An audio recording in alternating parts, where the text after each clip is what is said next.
بسم الله الرحمن الرحيم الحمد لله رب العالمين وصلى الله وسلم وبارك على خير خلق الله أجمعين نبينا محمد وعلى آله وأصحابه أجمعين. So tonight inshallah we finish the remaining masail of the chapter of the salah, those people who cannot perform a normal salah. So the other night we took most of the main masail connected to how to perform the salah, the manner to perform the salah, and certain things connected to qiyaam and other things connected to that. So following on from that, the next mas'ala that the fuqaha mentioned regarding this is they say, how does a prisoner perform salah? They speak on how does a prisoner perform salah. And they speak, so here we can connect it to a few things. They mentioning a prisoner or a captive, how does this person perform salah? But number one first is a person who, we mentioned it the other day, is trying to escape from an enemy and he is fearful of the enemy finding him, and he's in a house or a place where there's no roof, or through the window if he stands he'd be seen. Therefore, is it permissible for this person to pray sitting? Yes, it's permissible for this person to pray sitting. That's number one. Another one is a person who is forced to pray sitting. Somebody is forcing him to sit down and now he has to pray salah, or he's forced to pray salah sitting. This person can pray salah sitting as well. And then sitting in the manner we explained and showed in the video, doing movements. The last person is a person who's tied up. He's tied up, either standing or sitting. This person, if he's standing, he'll pray salah as he is. And if he cannot perform sajdah and ruku', then in that case he will indicate for them, but indicate for those things. If he's sitting, then he'll perform as he is. So the point is, a person in this situation, standing and the normal postures of salah, they fall even for a person like this. That's what I'm trying to point out. That even though he's capable, but now he's chained, or he's a captive or prisoner in a situation where he can't pray fully, this person, it's fine for him to pray a salah with postures and with indications. Then they say, وَلَا تَسْقُطُ الصَّلَاةُ مَا دَامَ الْعَقْلُ ثَابِتًا. That salah does not fall as long as a person is conscious. And we mentioned it the other night regarding the steps of a person who, what he cannot do, if he cannot stand and pray salah or sit or lie down. And we said, according to the Hanbali and Shafi'i and basically the Maliki madhab as well, a person who is conscious, he has to perform salah, And they mention this mas'ala because Shaykh Taqiyuddin rahmatullahi alayhi Ibn Taymiyyah, he is in line with the Hanafi madhab to an extent where he says if a person cannot perform salah with his head movements, then the salah falls, because then he's not able to perform salah in any way, and just merely intending is not enough. You have to do some movement. So he says the salah falls, but the majority of the ulama do not say this. He is more or less with the Hanafi madhab in this mas'ala. Then they speak about the reward for a person who performs salah sitting. So how much reward would this person get? They say, number one, if a person performs salah sitting, now we're going to speak of without an excuse, which means that can only mean naturally. If I say without an excuse, the mind of a faqih should be that naturally it goes to only those salah that a person is able to perform sitting without an excuse, which means I'm not referring to automatically a fardh salah or fardh kifaya salah, because those salah, there's no question of reward there because it's not even valid. So what are we saying is a person who has no excuse and performs the salah sitting, which is obviously in non-fardh salah or non-fardh kifaya salah, this person without an excuse, he'd get half the reward. That's because Rasulullah sallallahu alayhi wasallam said, وَمَنْ صَلَّى قَاعِدًا فَلَهُ نِصْفُ أَجْرِ الْقَائِمِ. If a person performs salah sitting, he'll get half the reward of a person who performs salah standing. And if a person performs salah sitting with a valid excuse, otherwise he would have stood, but now he's sitting, whether it be in fardh salah or non-fardh salah, he's sitting because he has an excuse, then in this case he'd get a full reward. Based on the same hadith and stuff we mentioned in other lectures about a person who is sick or traveling and cannot do the ibaadah as he'd normally do. So connected to this, they mention a person who has a valid excuse and cannot even do any ibaadah. So in this case, this person, the previous one we just mentioned, he was able to do an ibaadah. He was able to perform the salah, but he performed it in a different manner, not the normal manner, either for an excuse or no excuse. This person cannot perform the ibaadah. So like a person cannot go for hajj, he cannot afford to go for hajj. How would his reward be? So Ibn Muflih and other ulama indicate too that a person who does not do an action, but he's not doing it for a valid reason. He's not doing it for a valid reason or valid excuse. Then there's potential this person would also get the reward based on a fact of a person who does not do an ibadah in a normal way because he's not able. There he gets a full reward. He does a full reward even though he does it in a lesser way, but he's doing it in a lesser way. And in these other cases, there's no substitute, there's no lesser option. It's either do or not do. So based on the person who has an option, like the person who performs salah sitting because he can't stand, he has the option of sitting, and he would have stood if he was able, so he gets the full reward. So this person who's not doing an ibadah, like he cannot afford to go for hajj, and there's no substitute hajj, there's no substitute thing that would count as hajj. So they say there's potential to connect these two masail, these two together. The one of getting the reward of doing an action with a substitute as getting the full reward, and the person not doing an action, not doing anything because he's not able to, he has valid excuse or valid reason not to. They say there's potential the person can still get full reward. Other ulama say that he gets less reward, or they say that they can't be equal. A person who does an action and the person who doesn't, they can't be equal. They can't be equal. So there's less reward if a person did not do an action because of not being able to do it, and there's no option for him, he just can't do an action. And they use the hadith where Rasulullah sallallahu alayhi wa sallam said, ذهب أهل الدثور بالأجور. When the Sahaba came to Rasulullah sallallahu alayhi wa sallam, there were a few poor Sahaba. They came to Rasulullah sallallahu alayhi wa sallam saying, Ya Rasulullah, the rich people have went with all the good deeds. ذهب أهل الدثور بالأجور والدرجات العلى, and the highest levels in Jannah. Rasulullah sallallahu alayhi wa sallam said, how? So they said, Ya Rasulullah, these people pray like we pray, they fast like we fast, they do actions like what we do actions, but they have extra wealth to give charity in. We don't have that. So Rasulullah sallallahu alayhi wa sallam told them to do Subhanallah 33 times after the fardh salah, and Alhamdulillah 33 times, and Allahu Akbar 33 times, or 34 times, or 33 times, and then saying for the 33, that's 99, and 100th of Bila ilaha illallah wahdahu la sharika lah, lahul mulku wa lahul hamdu wa huwa ala kulli shay'in qadir. And Rasulullah sallallahu alayhi wa sallam said, if you do that, it will be of a higher rank. So these Sahaba, so what happened in this hadith is these people were not capable to do that. They were not capable to give the charity. So there was a kind of a difference. The other say to those rich Sahaba who did not know of this action, in the period they didn't know this action, perhaps those who, the way the hadith is phrased, those who knew this action would have gotten more reward. And those not knowing it, is it a valid excuse? At times yes, at times no. But basically the mas'ala floats around this. Then the next mas'ala is going to be a nafil salah or a non-fardh salah. A non-fardh salah, how does a person have to pray it standing, or can he pray it sitting, and how does he go about that? So here, as we just mentioned just now, the ulama say you can pray the nafil salah or the non-fardh salah, you can pray it sitting. There's no problem. You can pray it sitting, there's no problem from the start. Yes, the reward will be less, obviously so. The reward will be less, but it's okay to do so. And here, if a person wishes to begin the salah standing and then to sit down at any moment, he can do so. Or if he wishes to start the salah sitting and then he wishes to stand up at any moment in the salah, he can do so. So there's no problem. At any moment he can stand or sit. He can go from standing to sitting to standing to sitting. He can do so. It's fine. So there's no, if you started standing, then you have to complete the salah standing, right? So you can do it like that. And then when it comes time for ruku', then a person has the option. He can either stand up and perform the ruku' like a normal ruku', or he can indicate for ruku', while sitting down. Rasulullah sallallahu alayhi wa sallam did both. Aisha radiallahu anha says Rasulullah sallallahu alayhi wa sallam would begin the salah sitting, and then when there'd be about, if I'm not mistaken, 30 or 40 ayat, or maybe she mentioned 100 ayat or something of that nature, I'm forgetting the exact wording now, then Rasulullah sallallahu alayhi wa sallam would stand up, and then he'd recite the remaining few verses, for him sallallahu alayhi wa sallam, but 30 or 40 or 100, it's quite a lot. And then he'd go into ruku' standing, So you have the option. And for sajdah, many ulama prefer that the sajdah is done on the ground. And some indicate that if you just indicate for the sajdah, it will be valid also. So you can do either, preferably do the sajdah on the floor, if as a normal sajdah if you can.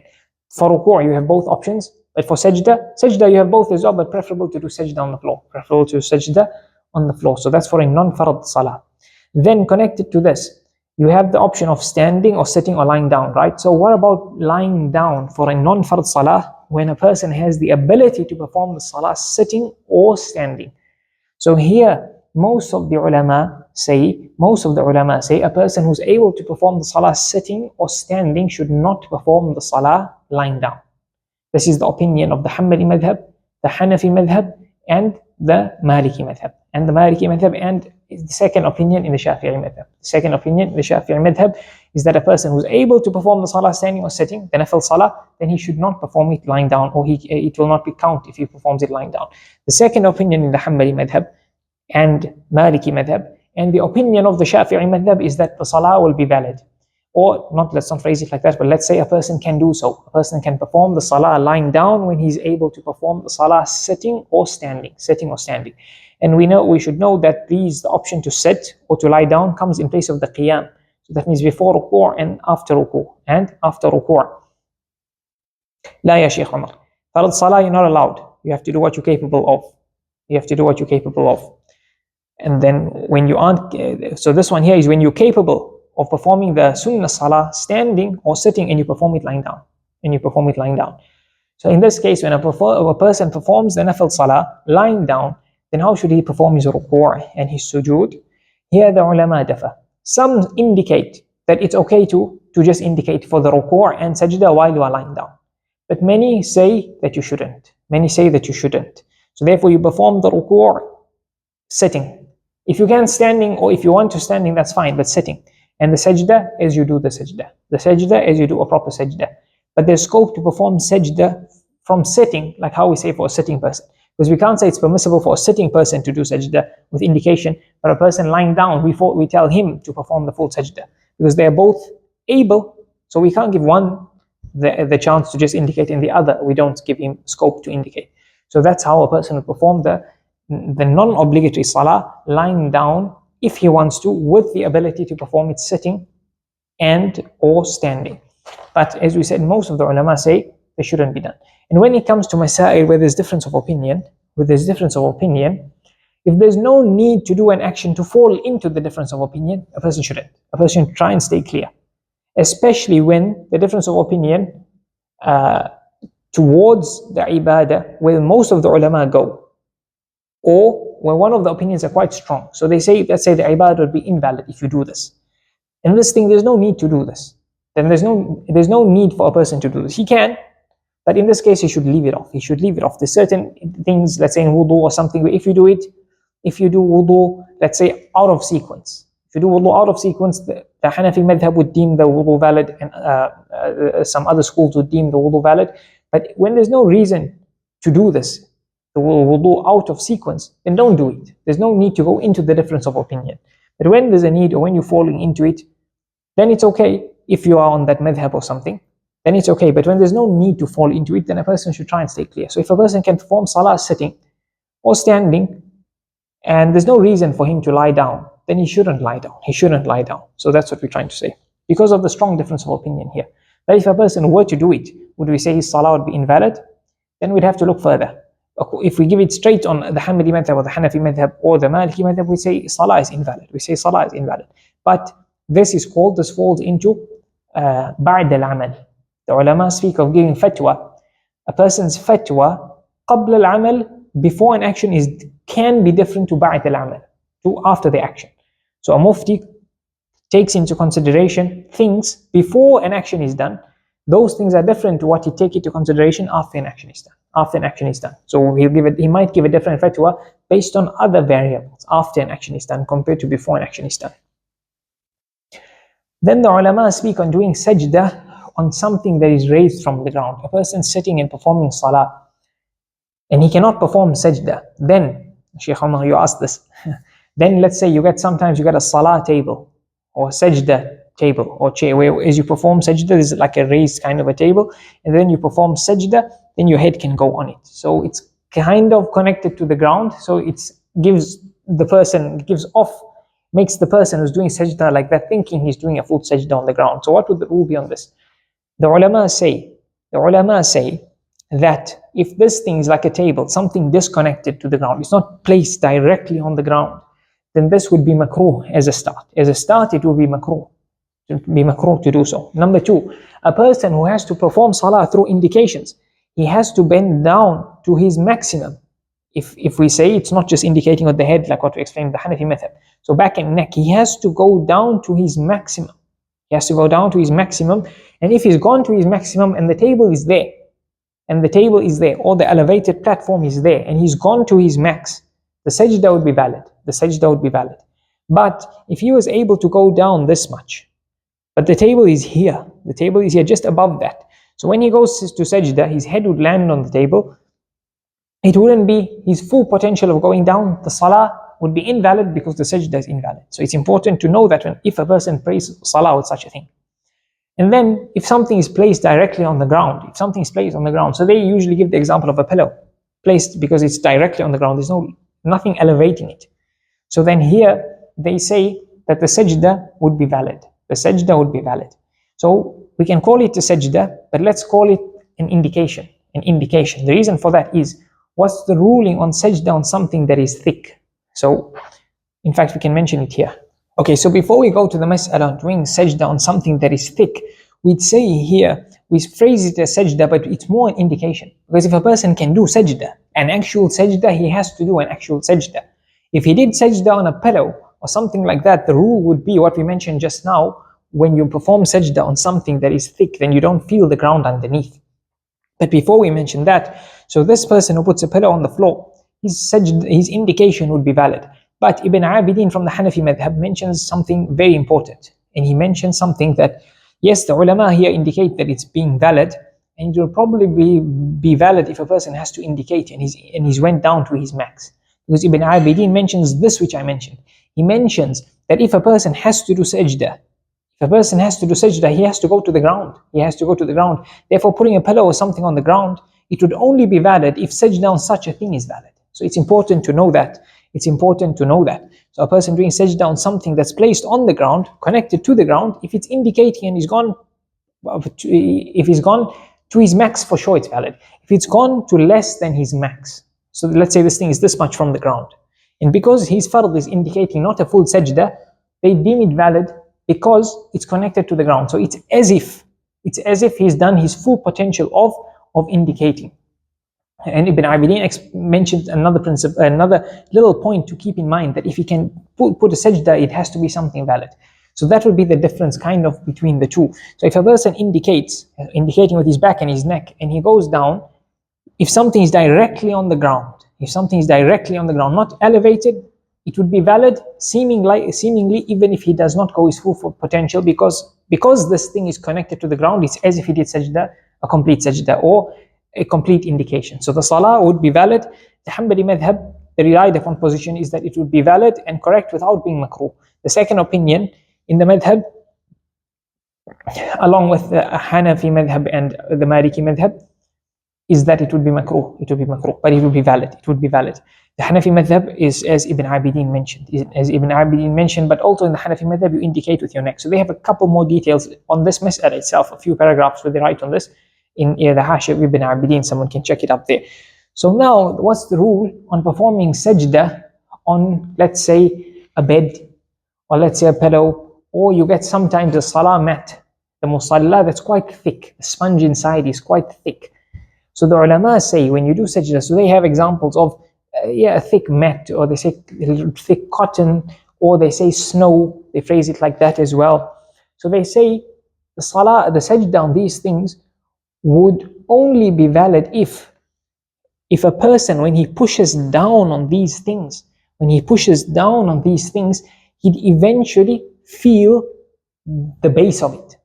So he'd push, but then there's no more pushing. It's quite stable, he reaches the base. So he pushes down in the sponge of the musalla, he pushes for a bit with his head and perhaps his hands, mainly his head, as he goes into sajdah, but then he can't push anymore because basically the ground is there. But if it's so thick that he pushes and it's continuously going, the sajdah will not be valid, because it's as if he didn't perform sajdah on ground or what takes the ruling of ground. So therefore, on a bed, for example, if the bed is a kind of a thick base where you push a little bit, but then you can't push anymore, it's like kind of solid, then the sajdah would be valid on it. But if it's a bit soft, the base, that if you were to push, now the bed would go in. The bed would go in. So now if it means that you can't push more just because it's already sunk in enough, that would not mean the sajdah is valid, because there's no strong base underneath. But if you were to push, and then there's firmness, there were firmness, as if it's the bottom, then the sajdah would be valid. And the sajdah would be valid, making the salah valid. So that's what the rule would be on thick musalla. Sometimes you get slightly thicker. You push a little bit, you feel the ground. You feel the ground underneath. That's fine. Sometimes you get quite a thick sponge. That as you push, then you can still feel the sponge underneath. You can't feel the bottom. Then that would be invalid. That would be invalid. Then they speak of a mas'ala when, yeah?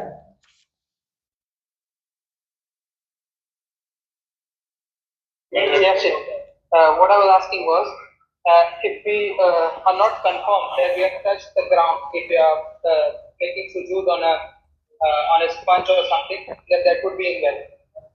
Correct? That's correct. That's correct. If you are not sure, you rather perform sajdah on a proper manner, unless there's a valid excuse why you are performing salah on this invalid thing. We're going to mention it just now when we speak on a few other masail. So when you can perform salah on the ground, and you've done sajdah on this musalla, that's very thick, and there's another musalla as an option, but you don't need a musalla to pray salah. You can pray salah on the ground itself, on the floor itself. Then your salah would be invalid. But let's say there was some reason you want the musalla. Let's say you're in a place where it's dirty, it's visibly dirty everywhere, and you only have the musalla, and it's very thick sponge. Then we could say the salah would be valid. So it goes like that. So when there's no reason, then it would be invalid. It would be invalid. You have to perform sajdah on the ground. Okay. Then the next mas'ala is, if a person is performing salah and he started it standing, but then he felt weak. He felt weak and now he wants to sit. We said it's permissible to do so. It's permissible for a person to do so.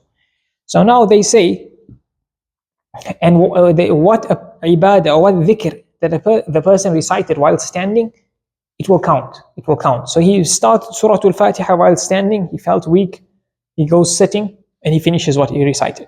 He began subhana rabbiyal azim in ruku', standing, and then he felt weak, he just sits down, continues in ruku', and the first tasbeeh is done. So like that it will work. Like that it will work. And the opposite as well. If a person is performing salah sitting, and then he wants to stand up, then he can do so. Or he feels able now. When he wants to stand up, that obviously refers to the non-fardh salah. Fardh salah, now he feels, my pain is gone. For example, my pain is gone, I feel I can stand, so he stands up now. If he can stand up now. So in this case, what he recited of Quran or dhikr while sitting down, or indicating while sitting, would be valid. So if he was in ruku' and he said subhana rabbiyal azim, it's waajib to say one tasbeeh. So he's done with one tasbeeh, the waajib would be over. Even though he stands up, he goes into ruku'. If he does extra, it's also sunnah. He doesn't have to repeat the waajib. Or he began surah al-fatiha, or he completed surah al-fatiha, and then he stood up, or he completed another surah as well, and then he stands up for ruku'. He just goes into ruku'. He just goes into ruku'. So that's what it means.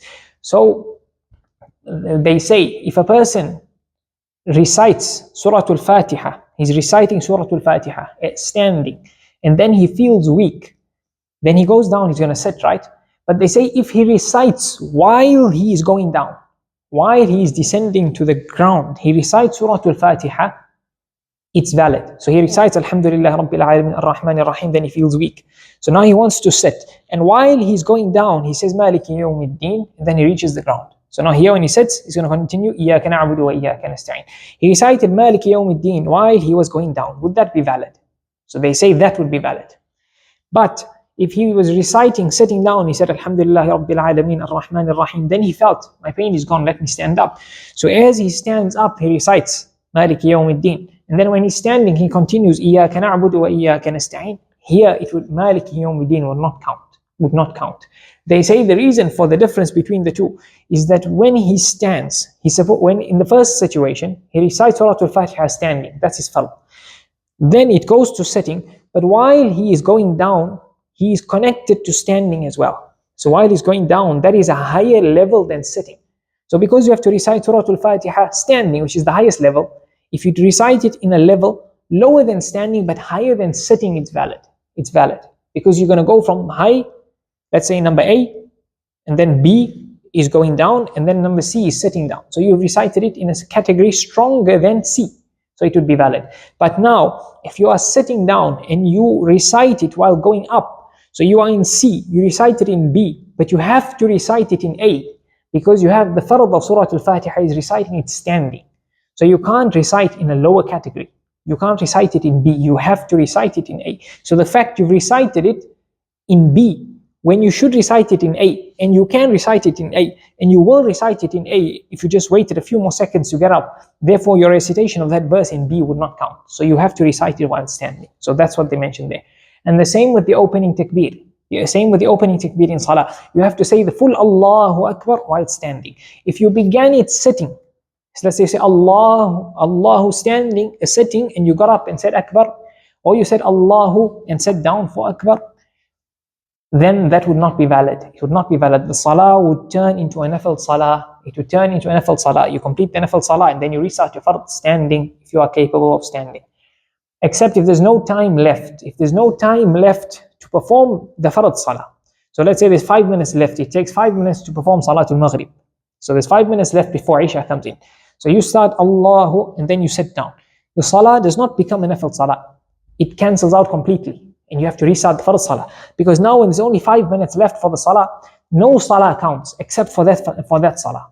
No Salah counts except for that Salah. So if there's only 5 minutes for Maghrib left, the only Salah that will count for you there is your fardh of Maghrib. You can't perform any Sunnah, you can't perform something else. You can't perform something else, it would not count. It would not count. You have to perform, you cannot even perform a qadha of that time. If you remembered, oh, I forgot to pray Asr, you can't start Asr, you start Maghrib. Because if you start Asr, your Asr is already qadha. By the time you finish Asr, Isha is going to be in, so Maghrib becomes qadha. So you don't make both qadha. You make one, you leave the one that's qadha. You read Maghrib in its time, then after you pray Isha. So that's what they mention here. So they say if a person becomes capable in Salah, so he's sitting and performing Salah, and he feels my pain is gone, or he feels I'm able to stand, for some reason, whatever reason, he feels he's able to stand, and he doesn't stand, his Salah becomes invalid.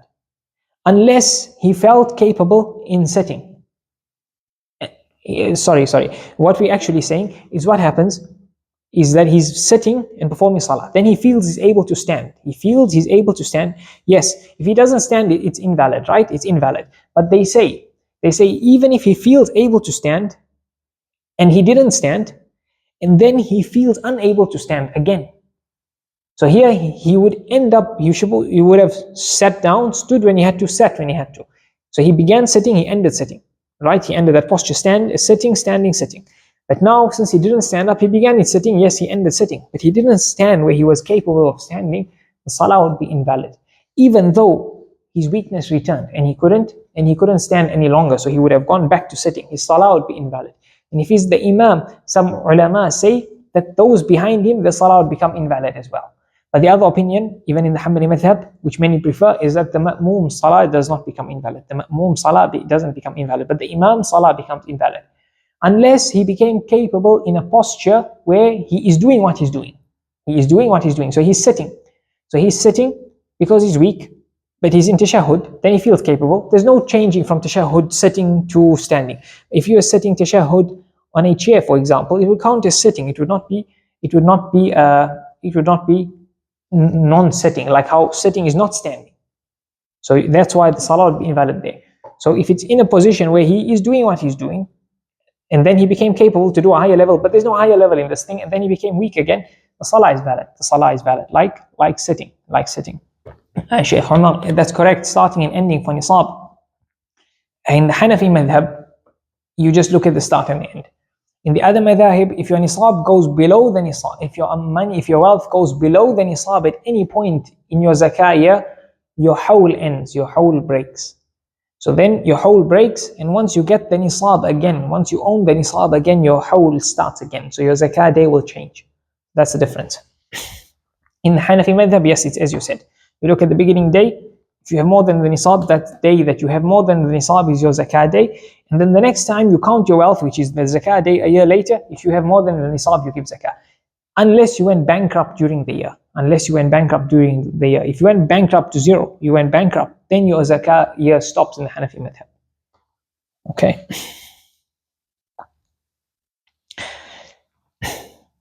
So then if a person is capable of standing, but he's not capable of sajdah, so now what does he do here? He'll perform ruku' from a standing posture, and he'll perform sajdah while sitting. He'll perform ruku' from a standing posture like normal. So it doesn't mean that he stands, he recites, and then for ruku' he sits and performs ruku'. That would be invalid. That would be invalid. Rather, he does ruku' from a standing position, and then he goes up, Sami Allahu liman hamdah, then he sits for sajdah. Then he sits for sajdah.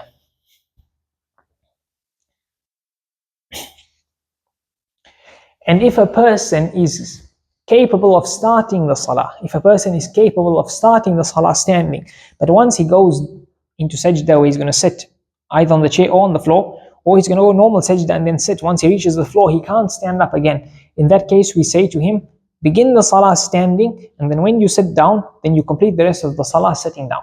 Then you complete the rest of the salah sitting down. That's what you do. You start standing, and then when you go down to sajdah or sitting, and which means you won't be able to stand again, then you do it like that. That's fine. But you start standing, then when you sit down, from which you won't be able to stand again, you complete the salah. You complete the salah as is, as you are sitting. Then the next mas'ala they speak about is a person who says, if I go to the mosque, I will pray the salah sitting, but if I pray at home, I'll be able to pray standing. So perhaps going to the mosque would tire him out, so when he reaches there he'd not be able to stand. Or maybe the imam performs a long salah, so he won't be able to stand completely. But at home he has no tiredness of going to the mosque, and he can control the length of the salah, so he performs the salah standing at home. What does he do? The Hanbali madhab itself says he can do either. The Hanbali madhab itself says he can do either. The second opinion of the ulama, including the Hanbali madhab, is that he performs the salah at home standing. They say if he goes to the mosque, he's not going to be doing the obligatory action of standing. And if he prays at home, he's not going to do the obligatory action of going to the mosque, according to those ulama who say performing salah in jama'ah. In this case, jama'ah is most likely in the mosque, that's why you mention it like that. And if he prays at home, he's not doing the obligatory action of performing salah in jama'ah, in the mosque. So whatever he does, he drops one. Whatever he does, he drops one. So that's why they say he can do either. That's why they say he can do either. That's those who say he can do either. And those who say he performs salah at home, standing, they'd say because standing is a pillar. Standing is a pillar. And performing salah in jama'ah, the most it would be is it's wajibah. The most that it would be is wajibah. So it will not be a fardh. And if it's wajibah, the ulama differ in the first place, is it wajib upon the whole person or is wajib upon a community. So a few people who perform in jama'ah, that counts. And in saying that, they still say without jama'ah, salah will be valid. The salah will be valid. But without qiyaam, when you can do qiyaam, there's no salah. Salah will become invalid. So they say preference is given to the pillar.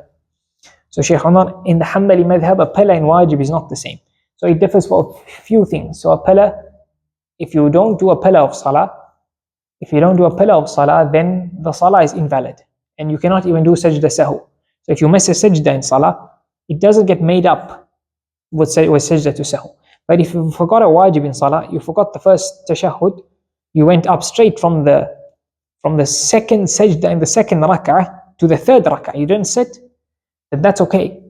It's not okay, it's okay in the sense that your salah will be valid with sajdah sahu at the end. It will be valid with sajdah sahu in the end. But if you miss a pillar, then the salah is invalid. Or the rak'ah will be invalid, or the entire salah. But a wajib, it can be made up with sajdah sahu. So that will be the difference between the two.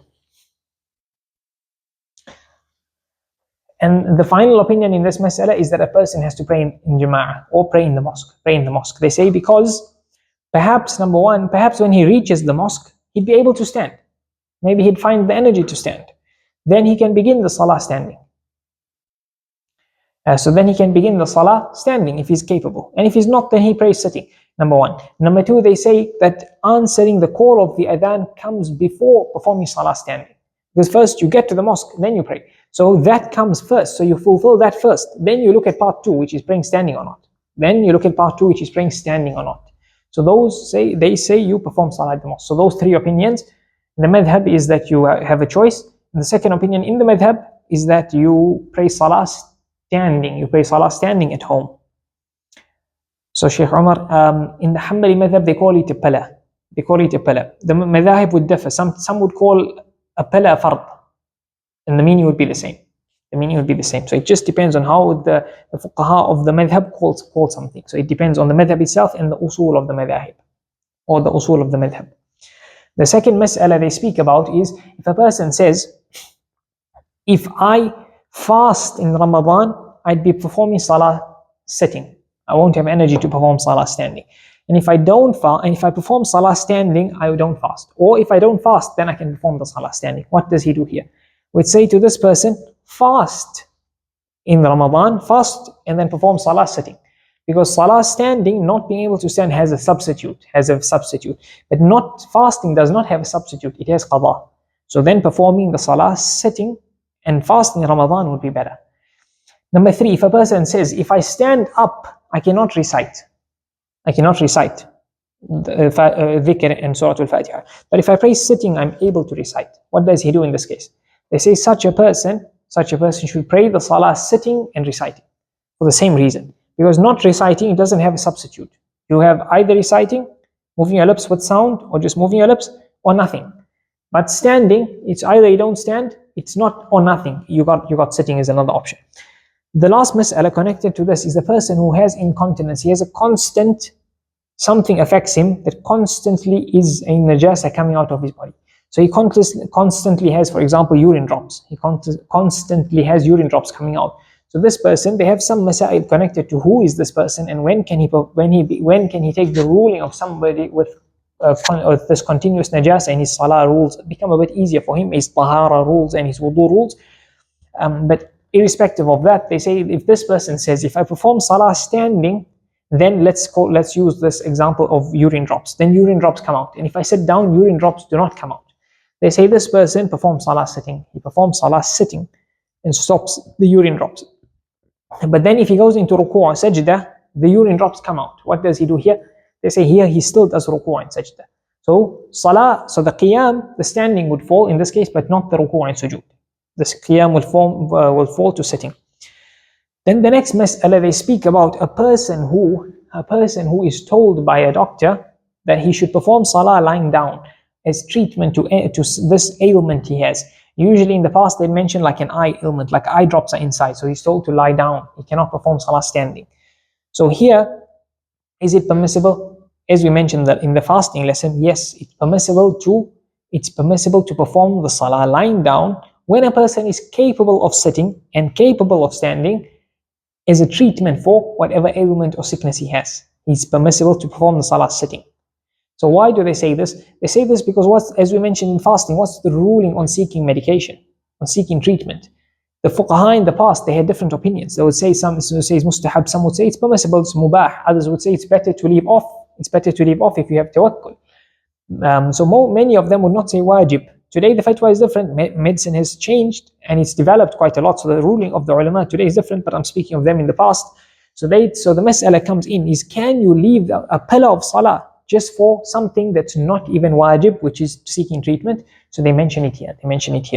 Interestingly, they say wali maridin as-salatu mustalqin. They say wali, which will generally say it indicates that it's a permissibility. They say a person can do this. They phrase it like that. But the ulama use the word li in certain cases in the fiqh books. While it translates, so it gives off the meaning of permissibility, they indicate that this thing is not permissible. They're not indicating the ruling of this thing itself. They're just indicating that this thing is not impermissible or it's not makruh. So for example, in Hajj, they'd say that performing, if a person has donned ihram to make Hajj as ifrad, they say that wali mufridin al-fasakh or al-fasakh, that this person who's made ihram with the intention of ifrad Hajj, he can cancel his ihram and make the intention of umrah to perform Hajj of tamattu', because tamattu' is better. But they phrase it as li, indicating it's not impermissible. And it kind of gives off the meaning of permissibility, yet this is a sunnah. And some will say it's wajib, that cancel your ifrad and do the better Hajj of tamattu'. So they say this person can perform the salah lying on his back if he was told by a doctor, but a Muslim doctor. Now we mentioned now fasting, that's what's the ruling on a non-Muslim doctor advising a Muslim not to fast in Ramadan or not to perform the Salah standing here as a treatment. And we said those ulama who allow it's permissible because Rasulullah sallallahu alayhi wasallam took a non-Muslim guide to help him on the hijrah, Abdullah ibn Urayqit, or Ibn Urayqit, to guide him on the hijrah. So he used the assistance of a non-Muslim. So they allow it, and other reasons. They say as long as it's trustworthy. So here the doctor has to be trustworthy. He has to be a Muslim, and he has to be a doctor. He has to be a doctor. So that indicates when the ulama are saying doctor, it indicates to having the knowledge and the ability or the knowledge in this field that he needs. And being Muslim means it should indicate trustworthiness. And these two things are what a person should look for in any person he employs. Because number one is being trustworthy. Number two is a person having, in this case, he has the ability or the capability of his job. In this case, it's not physical, but it's mental. But he has the ability and capability of his job. In this case, mentally, to be a doctor, he has the knowledge. He has the knowledge of being a doctor. And if it's not work, and if it's work that needs something physical, the person should be strong enough physically to carry out this work. And that's what's indicated too in the Quran. When the daughter of the person of Midian, some say Shu'aib alayhi salam, she says to her father, إِنَّ خَيَّرَ مَنِ اسْتَأْجَرْتَ الْقَوِيُّ الْأَمِينَ. The best person you can employ is a person who is strong. He is physically capable if his job is physical. Or his strength is mentally in terms of having the knowledge if his job indicates something that needs knowledge. If his job has something to do with needing knowledge, he has strength, that means the knowledge and the know-how in that field. Or if it needs physical power, then he has physical ability. And خَيْرَ مَنِ اسْتَأْجَرْتَ الْقَوِيُّ الْأَمِينَ. Trustworthy. And being trustworthy. And that's also why the jinn, وقال عفريت من الجن أنا آتيك به قبل أن تقوم من مقامك وإني عليه لقوي أمين. The jinn says to Sulaiman alayhi salam, I am capable to bring the throne of Bilqis to you right now before you even stand up. And he says, I am physically strong, capable, and I'm also trustworthy. I am qawi and ameen. So those two things you should try and find in every person you employ. Any person you employ, or you go into a partnership with the person, if he's not ameen, if he's not trustworthy, yes, he'll make you rich because he's capable, he has the know-how or he has the physical ability, but he'll steal from you. And if he is trustworthy, but he doesn't have the know-how or the physical ability, he won't steal from you, but he won't make you profitable. He won't make your business profitable, and he won't bring profits in for you. So those two things are very important in any person you employ. So they say tabib, they say a doctor. But some ulama point out that if it's not a doctor, but let's say a person had the same sickness as you, and he knows from his experience, if you perform salah standing, it harms you. Then this person, if he advises you, then you can take his advice. The Shaykh Ibn Uthaymeen says that because knowledge of medicine is taken in a couple of ways. Number one, it's wahi, like Allah mentioning honey being a cure. So that's through wahi. The other way of medication being knowledge, one of the other ways, is through trial and error, through experience. Knowing this helps, knowing this works, knowing this doesn't work. So he says that if a person who had this illness or has it and knows that standing affects, and he tells you do not stand, then he says there's scope to take his word. Of course, him knowing your exact condition, you having the same condition or that person having the same condition as you, etc., that's precise matters. But assuming it were the same, then there's scope for this as well. That would mean you don't need a doctor exactly. Qualified doctor, but a person with experience. But in general, you need a doctor and a trustworthy doctor or Muslim doctor. And Muslim should mean trustworthiness. And then they say that this doctor he doesn't need to be certain 100% this will help. It can just be most likely to help you, or it's most likely going to help you if you were to lie down. So it doesn't need to be a for sure thing. And here some ulama make a little riddle. They say, who is the person who is able to perform salah standing, but his salah is valid with him not standing, or his salah valid with him lying down? You say this person who is capable of standing, who's healthy, but for an illness that the doctor advises him to perform salah sitting down to help with the illness, this person who's capable of standing, the doctor advises him to perform salah lying down to treat, to help himself, to help him cure from the illness, this person is permissible for him to not pray salah standing. Okay, there's a few other masail. Maybe we'll just go a few minutes longer to just finish them up, then we finish this segment and then we're done. We did start 5 minutes late, so I might need the entire time. Then the next mas'ala they speak about what's the ruling on. They phrase it, the way the fuqaha phrase it is salah on an animal. So the salah, the fardh salah on an animal. The nafil salah, the reason for that is because you're going to be sitting. You're going to be sitting. And there's also an aspect of moving, but an animal could be stopped, right? But the point is, they mention an animal. So the animal, you're going to be sitting down and performing the fardh salah. And they mention an animal because when you're on an animal, there's still an option to stop the animal, face the qiblah, or to just jump down the animal and perform salah sitting. So that's why they mention the mas'ala of an animal, performing salah on an animal. And connected to this would mean, in their time, like you had like a carriage, you got a horse and a carriage, then performing salah in something like a carriage, something like the horse or the camel carries, where it's basically spacious. What would the ruling on salah be there? It would connect to it from a few angles. Number one is performing with all the postures of salah, and number two, performing salah while the thing is moving, if we allow such. So that's what we're going to touch on in this mas'ala that they are speaking about next. And here I'll touch on a few other masail like salah in a car, salah in a plane, etc. So as a starting point to explain the text of the fuqaha, they say that salah, let's say we said an animal, right? But let's call it a conveyance.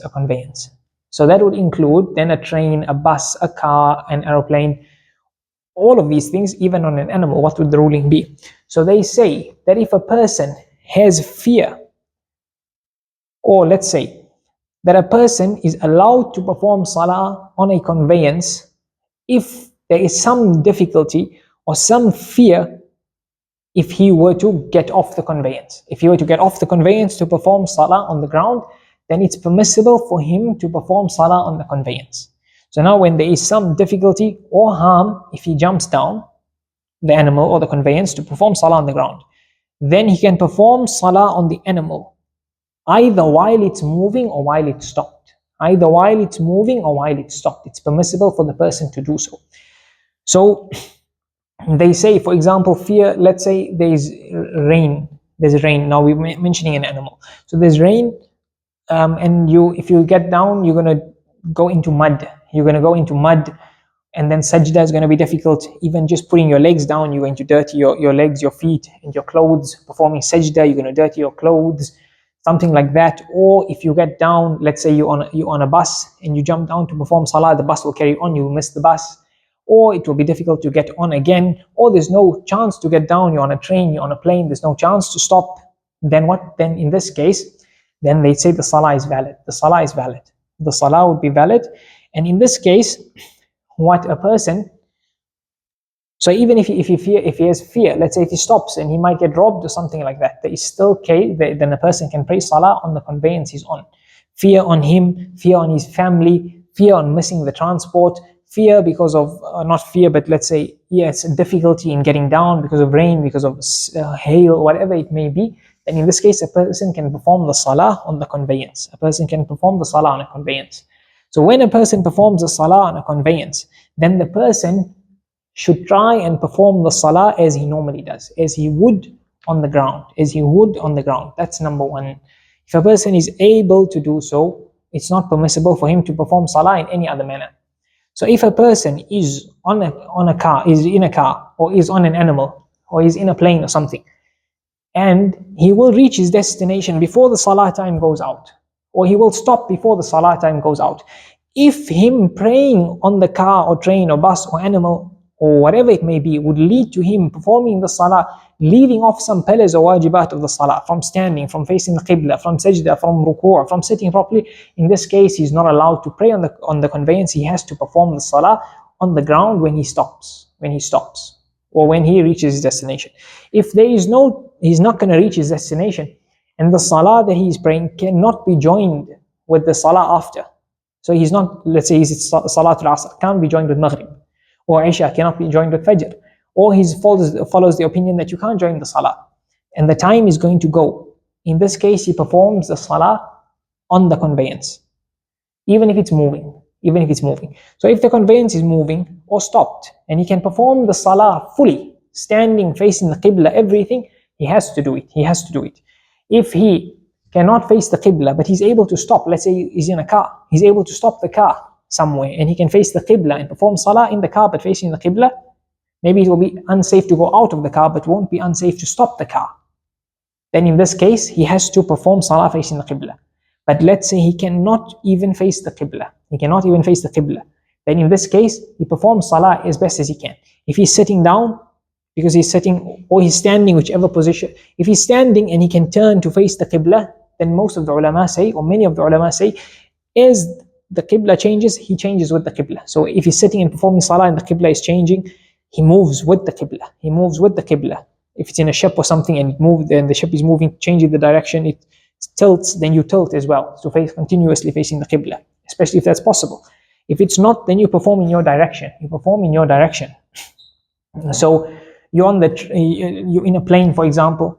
What you have to do is you have to perform the Salah normally. If there's space at the back, a Salah space, or they can make space for you, then you perform Salah there. You have to perform Salah there, and there you perform a normal Salah. So in that case, you don't even need to wait to reach your destination. If not, there's no space for you to pray. Number one, we say do not pray on the aisles. There's no place for you to pray standing, then you're allowed to pray sitting. But then you have to face the Qibla. If you cannot face the Qibla, let's say the Qibla is behind or something, or even too much to the side, it's difficult for you to sit that way facing properly, that way with the most of your body, then in that case, you perform Salah facing in any direction. But if you can stand, you stand. Even on your seat, if you can stand without causing any difficulty, you stand. And it's possible to stand when there's no turbulence, for example. But if you stand and you're leaning on the chair in front or the handrest or something, and that will help you stand. We said the other day, if you have to lean on something to keep you standing, you lean.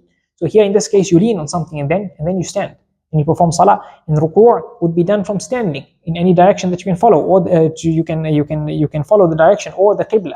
If you can face the Qibla, then you perform ruku' standing, and then when it's time for sajdah, then you sit down. If you cannot stand, then you perform ruku', as we mentioned on indicating, from sitting, and you perform your Salah from sitting. Same thing in a car, same thing in a bus. If you can perform the entire Salah standing, it's permissible for you to perform the Salah even while it's moving. If it's not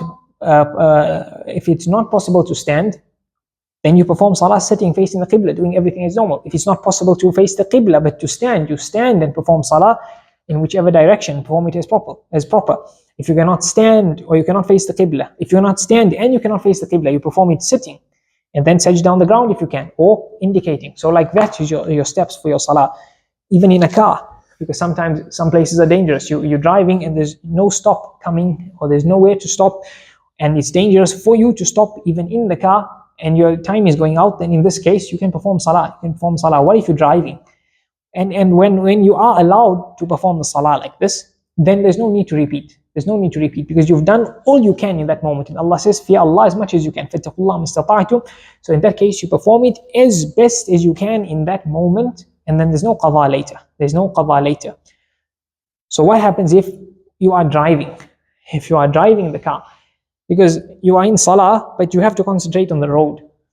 So on top of the pillars of Salah going, and some wajibat going, because you're driving, you're sitting, you're not facing the Qibla most likely, and then you're even concentrating on something else, then what would the ruling be? Here you have to pray still. Whichever direction, the Salah would be valid. But now what if you're not driving an automatic car, which means your hand is on the gears and you are on top of concentrating on everything, you're even changing gears. So now maybe your hands would have been here, or one hand is maybe on your chest and the other one is driving, but now your hand is here on the gears. Even more concentration is gone. Still you have to pray Salah, because you cannot make it qadha. You can pray Salah and you've prayed it as best as you can. But maybe here, even though the ulama say when a person does the best that he can, then there's no qadha. Perhaps in these last two situations, I'd say out of piety and preferable to perform the qadha. There are some ulama who say when you cannot do the Salah fully in its time, then you do qadha later. So I'd say this is better here, especially when a person is driving. because on top of all the pillars falling, he can't now even concentrate fully. He's going to half concentrate because he's concentrating on the road, on the cars, on the turns, on where he's going. So that's how you perform salah on a conveyance.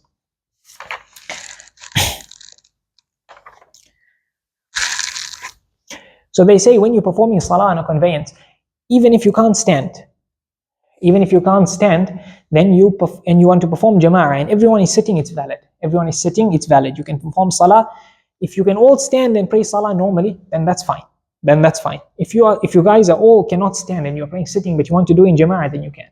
Unless praying all together in jama'ah would mean that you cannot stand, which means if you prayed alone, you can stand.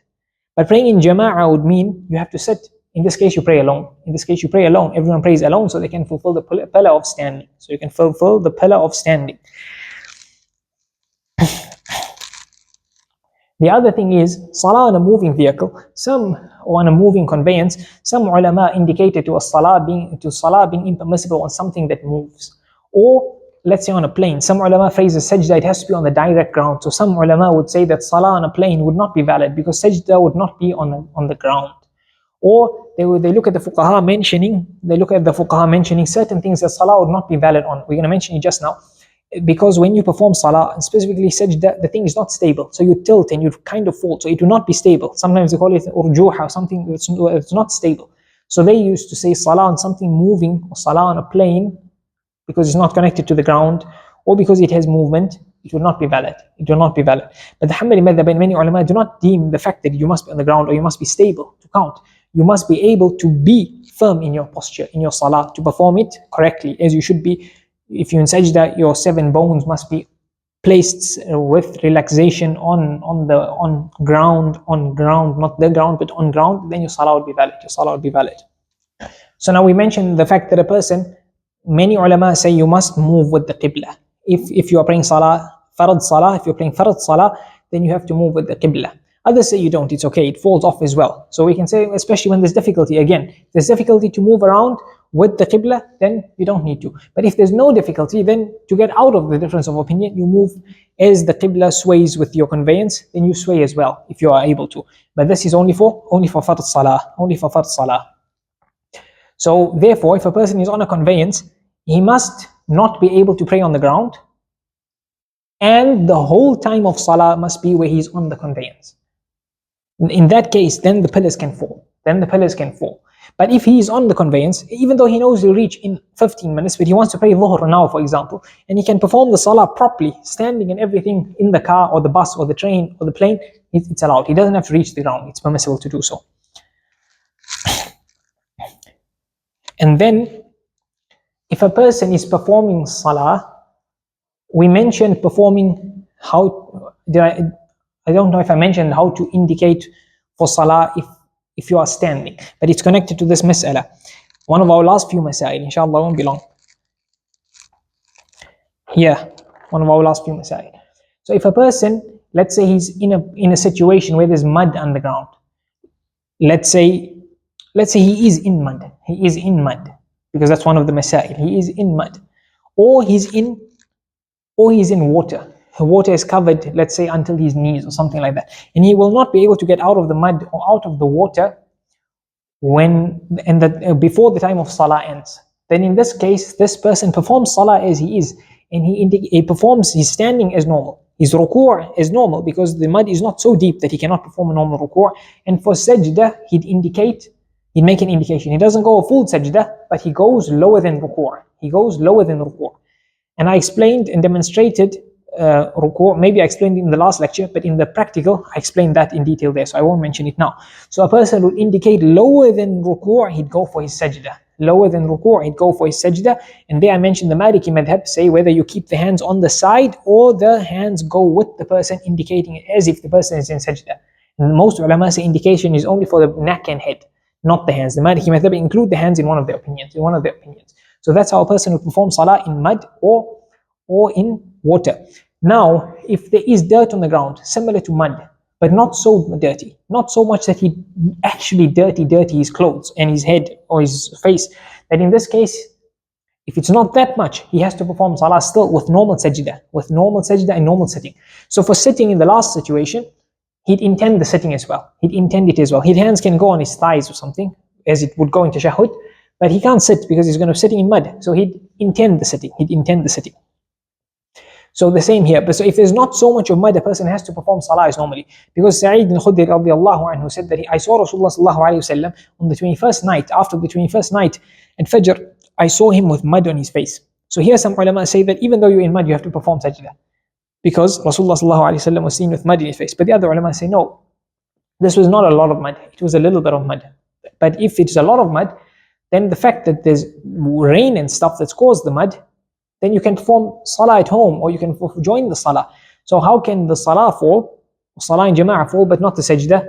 So they say you then, if it's a small amount, then you perform sajdah as normal. So that you can say if there's dirt on the floor that you are at, that's a lot of dirt that would actually dirty your clothes and you had really dirtied, and it would be difficult to clean it afterwards, then you can perform salah with indicating your sajdah and your sitting.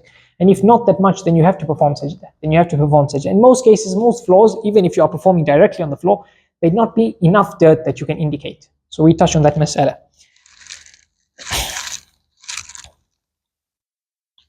Then, what about salah for a person who's drowning? He's drowning or he's swimming in deep water. So we said the first mas'ala, water was a little bit. But now this one here, there's a lot of water. He's inside, or he's drowning, or he's deep inside the ocean, let's say swimming, and he will not get out before the salah time ends. This person, in this case, he performs salah through indicating. So they say that for sajdah, he put his hands and his forehead on the top of the water, as if it's ground. So here, if you push down, what's going to happen? If you push your head down or your head down, your hands down or your head down, it's going to go inside. And we mentioned that when you cannot feel ground and base underneath your sajdah, and your sajdah won't be valid, this is an exception if a person is performing salah like that. Then, if a person is in mid-air, he's hanging. Just a few more minutes, guys, 2 or 3 masail. If a person is hanging, so either let's say he's hanging in mid-air, he's tied up and he's hanging in mid-air. What would the ruling be? So now he's in mid-air. He cannot perform sajdah properly. He's not even standing with qiyaam. He's just hanging in the air. This is not like a plane. It's not like a plane, because the plane, there is kind of base. You're standing on with the floor of the plane. But now here you're just hanging. Here the ulama say salah won't be valid. Salah will not be valid unless you have no other option but to perform salah like that. So you are tied up and you are hanging in mid-air, and there's no way you're not going to get down before the salah time ends. In this case, you can perform salah through indication for ruku and for sajdah. And connected to this, just for the sake of fiqh, if a person were in the water, swimming, let's say diving, scuba diving, snorkeling, so he's not on the top of the water and he's not on the ground. Now he's in the middle between the two. What would the ruling be on this man's salah? How does he pray salah? Anyone can answer? With the ishara. With ishara in the middle of the water? Yeah, or with the intention. Just the intention. So this mas'ala would most likely be connected to a person hanging. If he can get on the ground to stand and then somehow in the water perform sajdah properly, he can then perform ruku properly and sajdah properly, then he has to do that. But then he won't be able to most likely pronounce because there's water there. So if he can move his tongue underneath inside his mouth, then he can do that. Otherwise he can intend the words. And if he's in mid-air hanging, then he can indicate the sajdah and the ruku as if he's as a salah a person hanging in mid-air. This person could be hanging under the water. So you'd give this rule to him, and Allah knows best. And if he's on top of the water, then he performs sajdah or on the top of the water, the roof of the water. Now, third last mas'ala, the ulama say performing salah on a salah mat or an animal skin mat would be valid if the animal is pure and the mat is pure. If that's the case, then the salah on such a thing would be valid. And when they say salah has to be on the ground or sajdah on the ground, if you pray on, you don't have to be directly on the ground. So if there is even something naturally from the earth that prevents you from touching the ground, like grass or plants or something, and you're performing salah on that would be valid. That would be valid. And now if you're performing sajdah or salah on something that sajdah is not valid on, right? So let's say you're performing salah on a mattress, but you're standing on the edge of the mattress. So when you go into sajdah, your hands and your head would be on the ground, but your chest would be parallel to, let's say, this thick mattress or this thing which salah will not be valid on. Or let's say you're performing salah and there's a hole underneath you. So underneath your chest is the hole. You are prostrating, your sajdah is on the ground, but just under your chest and your stomach, there's a hole there. So under this, under your chest, is something where salah is not valid on, or sajdah is not valid on. But since your sajdah, your hands and your head and your feet are on something that's valid, the salah, the sajdah would be valid, and the salah would be valid. Now, second last mas'ala, if a person is ill, just want to make sure it is the second last mas'ala.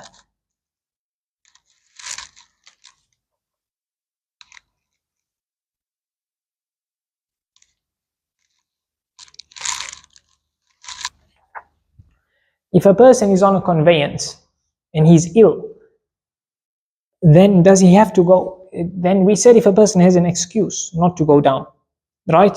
He has an excuse that makes it difficult for him to perform salah on the ground. Right? Now this person is ill. He's just ill. Is that enough an excuse for him to perform salah in the car or the plane when he's able to perform it on the ground? We say if this person can perform the salah on the ground the same way as he'd perform on the plane, or if he performs salah in the plane or the car in the same manner that he'd perform on the ground. So if he's sitting in both, or he can't face the qiblah in both, then it's the same, then it's fine. He can perform salah on his conveyance, he doesn't need to go down. But if he can go down, but if his salah on the ground would be better with standing or with qiblah or something that he won't be able to while he's on the conveyance, then here he has to go down. He has to go down. Unless he has one of the previous excuses, there's fear, or there's rain, or there's something he won't manage to, his transport will go, then he can pray on the conveyance. If there is difficulty for him coming down, they say if there's a little difficulty, he has to come down the conveyance and pray salah on the ground. If there's little difficulty. If there's medium difficulty for him to come down, then here in the Hanbali madhab, Ibn Jawzi says, or other than him, there's two opinions. Some say he has to come down if it's medium difficulty, and others say he can perform salah on the conveyance if there's medium difficulty. And here they also say if he can afford to get somebody to help him down, he can't get somebody to voluntarily help him down, but he has to pay for someone to help him down, then here if he can afford it, then he can, and it's not too expensive, it's average price to get somebody to do this, then he has to do it. Final mas'ala would be, just this is outside our topic, but just for interest's sake, what would the ruling be on salah on a prayer mat, a musalla, sajdah, that has, let's say, the kabah on it, or a mosque on it, or some religious symbol on it? What would the ruling be of that? So here some ulama say that it's better not to do so. So I've seen some Hanafi ulama say, so because you're putting this thing on the floor, so it's kind of some disrespect to the Kaaba or whatever mosque is on the musalla. Since you're putting it on the floor, then you'll be walking over it, etc. So here some have said it like this, and others have said no, that's not going to make it makruh. They say because if you walk in the Kaaba, you're going to stamp on the Kaaba itself. You're going to stamp on the Kaaba itself. So you're going to stamp in the Kaaba, on the Kaaba. So then this is now not even a real Kaaba. So that's number one.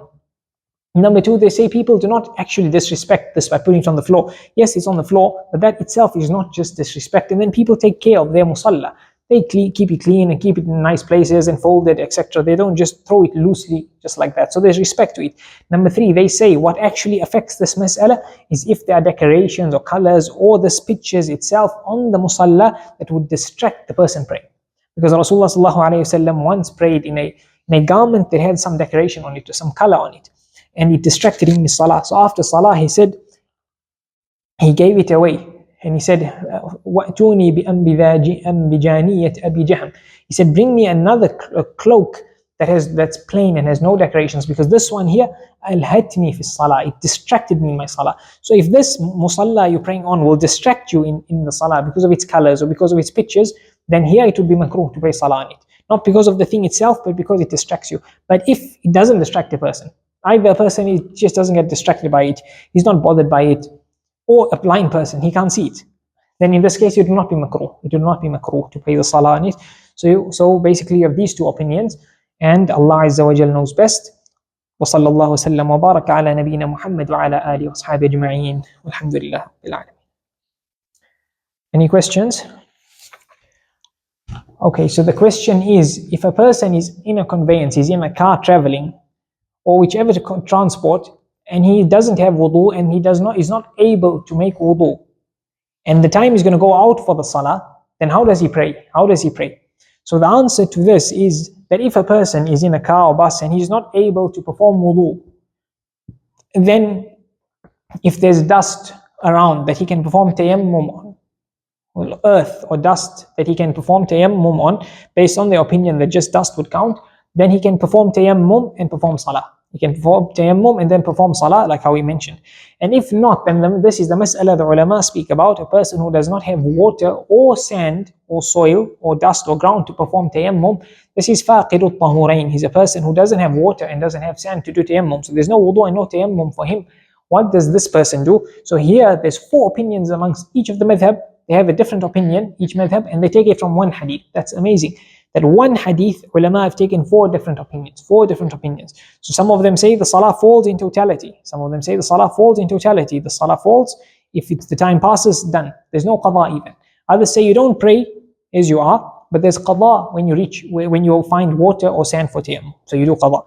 The third opinion is you pray as you are, but then you repeat later. You repeat later when you get water or tayammum.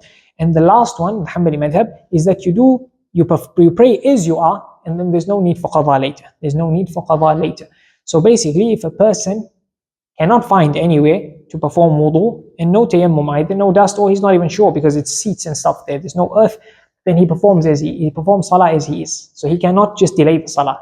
He should perform as he is, and then later perform out of safety or out of precaution. He performs the salah later. And that will be preferable than not performing salah at all. Even though some ulama say there's no salah at all, and they have scope for it, but preferable, pray the salah as you are, and then later, out of piety, if you remember and have the chance and the time, then repeat the salah again. But there's no leaving the salah for it to become qada, and Allah Azza wa Jal knows best. وصلى الله وسلم وبارك على نبينا محمد وعلى آله وصحبه أجمعين والحمد لله رب العالمين.